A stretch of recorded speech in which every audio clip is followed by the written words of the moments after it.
Kagulat World, ibang klase ang eksena sa NAIA Terminal 3 ngayong July 12 dahil ang pagbabalik ni Alexandra Alex Ayala sa Pilipinas ay hindi ordinaryong arrival lang, para itong national sports moment. Pagkatapos ng kanyang historic Wimbledon 2026 campaign, sinalubong siya ng mainit na welcome supporters, young athletes, sports officials at homecoming festivities na ramdam ang pride ng buong bansa. Ayon sa ABS-CBN, bumalik si Alex sa Pilipinas matapos ang kanyang makasaysayang Wimbledon run. Habang sa social media posts mula sa GMA, Philippine Star, Bilyonaryo, ABS-CBN at PILTA, kitang-kita ang welcome home mood sa NAIA Terminal 3. At dito talaga ginulat ni Alex ang marami. Hindi na lang siya tennis player na sinusubaybayan ng hardcore fans. Siya na ngayon ang mukha ng bagong wave ng Philippine sport. Sa Wimbledon 2026, umabot siya sa round of 16. Tinalo sina Renata Zarazua, Maya Joint at dating champion Iga Swiatek bago yumuko kay Jasmine Paolini sa isang matinding 3-set match. Sa datos ng GMA, world number 32 si Alex nakakuha ng 240 WTA ranking points at 300,000 prize money sa Wimbledon run na ito. Pero higit sa numero, ang pinakamalakas dito ay simbolo. Isang Filipina, galing sa bansang hindi traditional tennis powerhouse, pinapasok ang usapan sa pinakamalaking grass court stage sa mundo. Paglapag niya sa Manila, hindi lang siya umuwi. Parang dinala niya pabalik ang bagong paniniwala na kaya ng Pilipino sumabay sa global tennis. Ito ang klase ng homecoming na hindi lang simpleng welcome back ang dating. Ito yung paglapag ng isang atleta na galing sa pinakamalaking stage ng tennis. Dala ang bandera ng Pilipinas, dala ang kwento ng isang breakthrough na matagal hinintay ng Philippine sports. Si Alex, matapos ang historic campaign niya sa 2026 Wimbledon Championships, ay bumalik sa NAIA Terminal 3 sa Manila ngayong linggo, July 12, at ang atmosphere ay hindi pangkaraniwan. May athletes, may sports community, may homecoming festivities, at sa mga kumalat na posts online, ramdam na hindi lang pamilya at team ang naghihintay sa kanya. Parang buong bansa ang nakatingin. ABS-CBN reported na bumalik si Alex sa Pilipinas following her historic Wimbledon run, habang ang mga social media posts ng GMA, Philippine Star, Bilyonaryo News Channel, ABS-CBN, at PILTA ay nagpakita ng hero's welcome mood sa NAIA Terminal 3. At dito nagsisimula ang bigat ng kwento. Bakit ganito kainit ang pagsalubong? Dahil ang ginawa ni Alex sa Wimbledon ay hindi ordinaryong magandang run lang.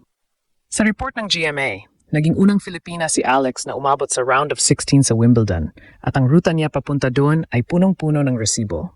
Tinalo niya si Renata Zarazua, 6-1-6-2, si Maya Joint, 3-6-6-6-0, at si Iga Swiatek, 7-6-9-6-2, bago siya natalo kay Jasmine Paolini, 6-4, 4-6, 6-3 sa fourth round.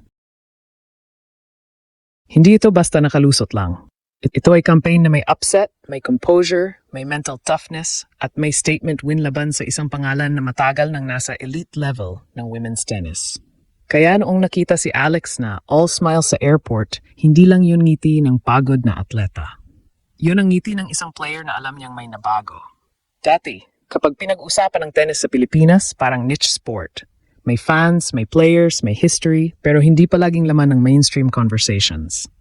Ngayon, dahil kay Alex, ang Wimbledon ay naging usapan sa bahay, sa social media, sa sports pages, at maging sa casual Pinoy fans na dati basketball, volleyball, boxing o pageantry lang ang matinding sinusundan. Sa isang tournament run, nagawa niyang palakihin ang space ng tennis sa puso ng Pilipino. At mas lalong nakaka-proud dahil hindi lang local hype ang nangyari. Reuters described her Wimbledon run as trailblazing, noting that she became the first player from the Philippines to go that far in a Grand Slam, and that she pushed 2024 Wimbledon runner-up Jasmine Paolini hard throughout their fourth-round match. May watch party pa sa Manila na binanggit ng Reuters, kung saan libo-libong fans ang sumuporta habang lumalaban si Alex sa center court. Diyan mo makikita ang kakaibang epekto ni Alex. Hindi lang siya nanalo ng matches, nanalo siya ng imagination ng mga tao. Kapag may batang atleta ngayon na nanood sa kanya, hindi na imposible ang dating pangarap. Kapag may batang Pinay na may raketa, hindi na lang pang local tournament ang tingin sa sarili. Dahil may Alex na umabot sa Wimbledon round of 16, lumaban sa center court, tinalo si Swiatek at umuwi sa Pilipinas na parang tunay na national sports hero. Ang mas matinding bahagi ng kwentong ito ay kung paano nagbago ang perception kay Alex. Hindi na siya future hope lang. Hindi na siya promising young tennis player. Sa latest WTA profile, listed si Alex bilang 21 years old. Current singles rank number 32, may career high ranking na number 29, at may 2026 prize money na $871,430. Bago pa idagdag ang Wimbledon prize na iniulat ng GMA. Ibig sabihin, ang pinag-uusapan natin ay hindi lang hype. May ranking, may resulta, may prize money, may international credibility, at may patunay na kaya niyang tumapak sa elite conversation. At kung isipin mo, ang teaming ng homecoming na ito ay perfect. Galing siya sa grass court stretch na naging turning point ng kanyang season.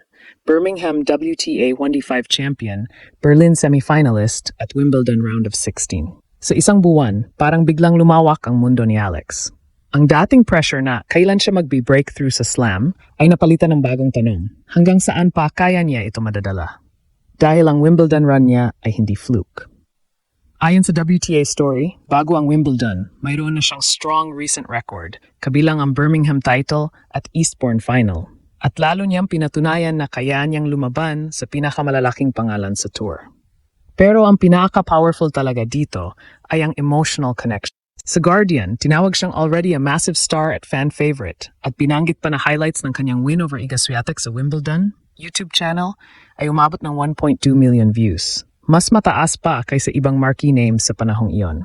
Ibig sabihin, hindi lang Pinoy ang nanonood. May global curiosity na. May international media attention na. May bagong audience na sumusubaybay kung sino itong Filipina left-hander na lumalaban ng walang takot sa biggest tennis stages. Kaya pagdating niya sa NIA Terminal 3, ang welcome ay may mas malalim na kahulugan. Hindi lang ito celebration ng isang tournament result. Celebration ito ng bagong level ng Philippine tennis. Kapag ang isang atleta ay umuwi na may ganitong klase ng pagsalubong, ang mensahe sa susunod na generation ay malinaw. May puwang ang Pilipino sa world stage. Hindi kailangan manggaling sa malaking tennis nation para mangarap ng Grand Slam breakthrough. Hindi kailangan maging giant country sa sports funding para magkaroon ng global impact. Kailangan ng talento, disiplina, tamang team, matibay na loob, at isang moment na kukunin mo kapag dumating. At si Alex, kinuha niya ang moment na yon. Tinalo niya ang pressure. Tinalo niya ang expectation. Kahit natapos ang run kay Paulini, hindi natapos ang kwento. Sa totoo lang, parang nagsimula pa lang ang mas malaking chapter. Dahil ngayon, pagbalik niya sa Pilipinas, bit-bit niya ang respeto ng tennis world, pagmamahal ng fans at inspirasyon ng buong bansa. Manila welcomed Alex Ayala home. Pero sa totoo lang, parang ang buong Pilipinas ang nagsabi, Alex, nakita ka namin. Proud kami sa'yo. At handa na kaming sumama sa next chapter.